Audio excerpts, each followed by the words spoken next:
দলের নেতা গ্রামে যাবে, ঢাকা শহর থেকে সে গ্রামে যাচ্ছে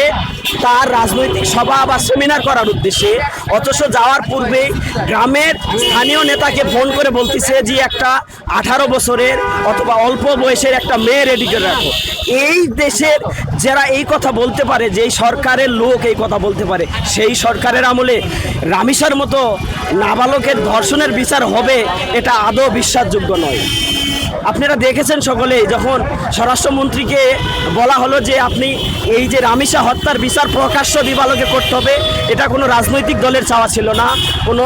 ব্যক্তি স্বাধীনতা, এটা জনগণের চাওয়া ছিল, এটা চাওয়াটা আমার আপনার অধিকার। কিন্তু ওই সময় স্বরাষ্ট্রমন্ত্রী হেসে বললেন এটা কি মধ্যযুগীয় বর্বরতা? হয়তোবা স্বরাষ্ট্রমন্ত্রী এটা ধারণা নেই আল্লাহ রসুল সাল্লাল্লাহু আলাইহি সাল্লাম আইএমএ জাহালিয়াতের যুগে আল্লাহ যখন তাকে পাঠাইলেন এবং কোরআন নামক সংবিধান দিয়ে পাঠাইলেন, যে আইএমএ জাহালিয়াতের অন্ধকার